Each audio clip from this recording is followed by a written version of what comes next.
दोस्तों महाभारत एक धर्म युद्ध के नाम से जाना जाता है, किंतु इसमें बहुत से रहस्य छुपे हुए हैं। दोस्तों आज हम आपको अपने इस वीडियो में महाभारत से जुड़े 4 ऐसे रहस्यों के बारे में बता रहे हैं जिनका रहस्य आज तक कोई नहीं समझ पाया है। तो चलिए दोस्तों बतलाते हैं आपको महाभारत से जुड़े इन 4 रहस्यों के बारे में। पहला रहस्य है दोस्तों बर्बरिक का वध। दोस्तों बर्बरिक महाभारत के एक महान योद्धा थे। वे घटोत्कच और अहिलावती के पुत्र थे। बर्बरिक को उनकी मां ने यही सिखाया था कि हमेशा हारने वाले की तरफ से लड़ना, और बर्बरिक इसी सिद्धांत पर लड़ते भी रहे। दोस्तों बर्बरिक को कुछ ऐसी सिद्धियां प्राप्त थी जिनके बल से पलक झपकते ही महाभारत के युद्ध में भाग लेने वाले समस्त वीरों को वो मार सकते थे। जब वे युद्ध में सहायता देने आए तब इनकी शक्ति का परिचय भगवान श्री कृष्ण ने अपनी कूटनीति से इन्हें रणचंडी को बलि चढ़ा दिया। महाभारत युद्ध की समाप्ति तक युद्ध देखने की इनकी कामना श्री कृष्ण के वरदान से पूर्ण हुई और इनका कटा सर अंत तक युद्ध देखता रहा और वीर गर्जन करता रहा। अब सवाल यह उठता है दोस्तों कि आखिर क्यों इतने बड़े वीर का वध करना ही भगवान के पास एक विकल्प था?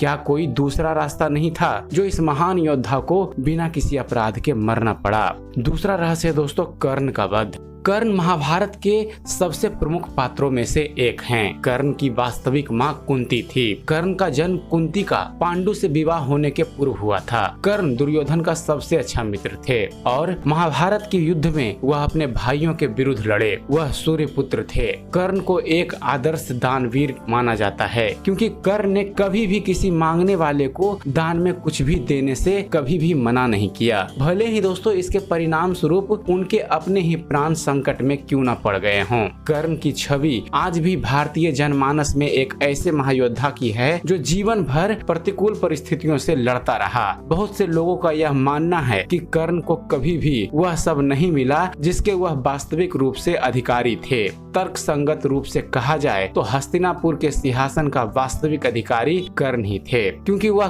कुरु राज परिवार से ही थे और युधिष्ठिर और दुर्योधन से ज्येष्ठ थे। लेकिन उनकी वास्तविक पहचान उनकी मृत्यु तक अज्ञात ही रही। दोस्तों महाभारत में कर्ण का वध भी एक रहस्य ही है। यहाँ सवाल यह उठता है दोस्तों कि जब महाभारत धर्म युद्ध था तो फिर कर्ण को निहत्थे होने पर ही क्यों मारा गया? दोस्तों मैं यह भी मानता हूँ कि कौरव धर्म पर नहीं थे, तो क्या अधर्म का उत्तर अधर्म से ही दिया जा सकता है?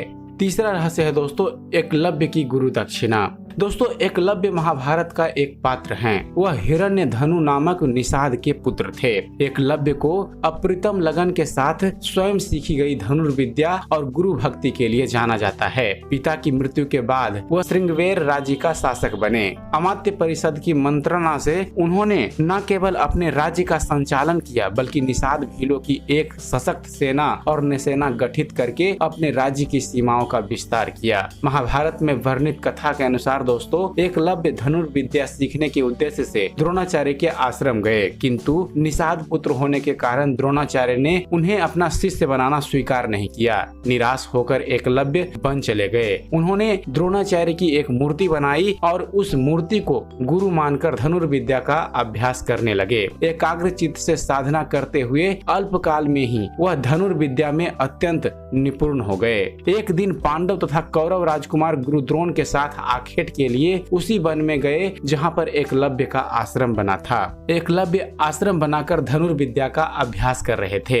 राजकुमारों का कुत्ता भटक कर एकलव्य के आश्रम में जा पहुंचा। एकलव्य को देखकर वह भौंकने लगा। कुत्ते के भौंकने से एकलव्य की साधना में बाधा पड़ रही थी, अतः उन्होंने अपने बाण से कुत्ते का मुंह बंद कर दिया। एकलव्य ने इस कौशल से बाण चलाया कि कुत्ते को किसी भी प्रकार की चोट नहीं लगी। कुत्ते के लौटने पर कौरव, पांडव तथा स्वयं द्रोणाचार्य यह धनु कौशल देखकर दंग रह गए और बाण चलाने वाले की खोज करते हुए एकलव्य के पास पहुंचे। उन्हें यह जानकर और भी आश्चर्य हुआ कि द्रोणाचार्य को मानस गुरु मानकर एकलव्य ने स्वयं ही अभ्यास से यह विद्या प्राप्त की थी। कथा के अनुसार दोस्तों द्रोणाचार्य के मांगने पर एकलव्य ने गुरु दक्षिणा के रूप में अपना अंगूठा काटकर द्रोणाचार्य को दे दिया। अब सवाल यह उठता है दोस्तों कि जब द्रोणाचार्य ने एकलव्य को शिक्षा देने से मना कर दिया था तब द्रोणाचार्य एकलव्य के गुरु कहां से हुए? इसके बावजूद उस महान धनुर्धर से गुरु दक्षिणा में अंगूठा मांग लिया। आखिर किस चीज का एकलव्य से द्रोणाचार्य को डर था? क्या वह उनके सिखाए हुए शिष्यों से ज्यादा निपुण थे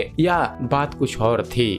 और चौथा रहस्य है दोस्तों द्रोणाचार्य का वध। दोस्तों द्रोणाचार्य ऋषि भारद्वाज तथा घृताची नामक अप्सरा के पुत्र थे तथा धनुर्विद्या में निपुण परशुराम के शिष्य थे। कुरु प्रदेश में पांडु के 5 पुत्रों तथा धृतराष्ट्र के 100 पुत्रों के वे गुरु थे। महाभारत युद्ध के समय वह कौरव पक्ष के सेनापति थे। कौरवों और पांडवों ने द्रोणाचार्य के आश्रम में ही अस्त्रों और शस्त्रों की शिक्षा पाई थी। अर्जुन द्रोणाचार्य के प्रिय शिष्य थे। वे अर्जुन को विश्व का सर्वश्रेष्ठ धनुर्धर बनाना चाहते थे। जब पिता पुत्र की जोड़ी अर्थात द्रोण अश्वत्थामा से महाभारत युद्ध में पांडवों की सेना में भय व्याप्त हो गया था और सेना तितर बितर हो गई थी, तब पांडवों की सेना की हार देखकर भगवान श्री कृष्ण ने युधिष्ठिर से छल नीति का सहारा लेने को कहा, लेकिन युधिष्ठिर इसके लिए तैयार नहीं हुए। सभी के कहने पर युधिष्ठिर आखिर में मान गए। इस योजना के तहत युद्ध भूमि पर यह बात फैला दी गई कि अश्वत्थामा मारा गया। जब द्रोणाचार्य ने धर्मराज युधिष्ठिर से अश्वत्थामा के मारे जाने की सत्यता जाननी चाहिए, क्योंकि द्रोण जानते थे कि युधिष्ठिर कभी झूठ नहीं बोलेंगे, तो युधिष्ठिर ने जवाब दिया, हाँ अश्वत्थामा मारा गया, परंतु हाथी। जब युधिष्ठिर के मुख से हाथी शब्द निकला तब श्री कृष्ण ने उसी समय जोर से शंखानाद कर दिया, जिसके शोर से गुरु द्रोणाचार्य आखिरी शब्द नहीं सुन पाए और वे अपने प्रिय पुत्र अश्वत्थामा की मृत्यु का समाचार सुनकर हताश हो गए और उन्होंने अपने शस्त्र त्याग दिए और युद्ध भूमि में आंखें बंद कर शोक अवस्था में भूमि पर बैठ गए। गुरु द्रोणाचार्य को इस अवस्था में देखकर द्रौपदी का भाई धृष्टद्युम्न ने तलवार से उनका सिर काट डाला। तो दोस्तों सवाल यह उठता है कि यह कैसा धर्मयुद्ध था जिसने गुरु को ही धोखे से मार दिया। दोस्तों महाभारत से जुड़े इन 4 रहस्यों के बारे में आपकी क्या राय है? अपनी राय हमें कमेंट जरूर कीजिएगा। तो दोस्तों उम्मीद करते हैं आप सभी को हमारा वीडियो पसंद आया होगा। अगर आपको हमारे इस चैनल पर दी गई जानकारी पसंद आती है तो आप हमारे इस चैनल को सब्सक्राइब करना ना भूलिएगा। हमारे इस चैनल को सब्सक्राइब कीजिए और हम आपके लिए ऐसे ही धर्म और इतिहास से जुड़े हुए ज्ञानवर्धक वीडियो लेकर आते रहेंगे। तो आप हमारे इस चैनल को सब्सक्राइब कीजिए और देखते रहिए, जानते रहिए। धन्यवाद। जय हिंद।